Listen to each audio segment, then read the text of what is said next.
Hello, আসসালামু আলাইকুম। Welcome to my daily blog and my channel. তোমরা সবাই কেমন আছো?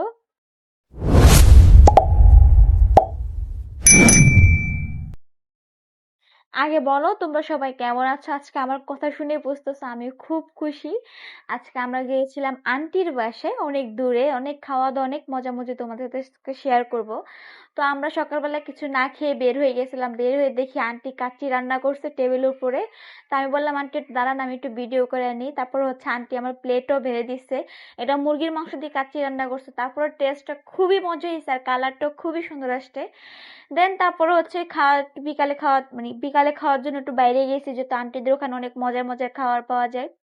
তারপরে হচ্ছে আন্টি একটু মোমোজ খাচ্ছিল, তা আমি সেখান থেকে একটু ভিডিও করে নিছি। দেন তারপর হচ্ছে আমরা ফুচকা অর্ডার দিছি।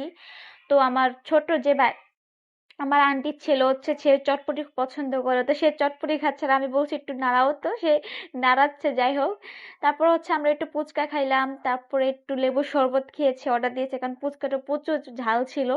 তো আন্টি মোমোই খাইছে, আন্টি আর ফুচকা খায় নাই। দেন আমরা বাসায় এসেও দেখি যে আন্টি, বাসায় আরেকটা আন্টি ছিল, সে বিশাল বড় আয়োজন করছে। তো ছিল এখানে পোলাও, রোস্ট, তারপর হচ্ছে এখানে আন্টি পোলাওর মধ্যে পেঁয়াজ বেরেস্তা দিচ্ছে, রোস্টের মধ্যে পেঁয়াজ বেরেস্তা দিচ্ছে, মাছ ভুনা সেটার মধ্যেও পেঁয়াজ বেরেস্তা দিচ্ছে, এবং ডালের মধ্যে পেঁয়াজ বেরেস্তা। তারপর ছিল এটা গরু মাংস। এখানে আজকে অনেক ধরনের আইটেম করা হয়েছে, এখানে ভর্তাও ছিল। তা আজকে এগুলা দিয়ে পরে আমি প্লেটে বেড়ে আন্টি আমাকে মুরগির প্রাণটাই দিতেছিল। তা আমার ছোট্টখাটো ব্লগ তোমাদের কাছে কেমন লাগছে অবশ্যই কমেন্ট করে জানাবা। দেখা হবে কোনো নেক্সট ভিডিওতে। আল্লাহ হাফেজ।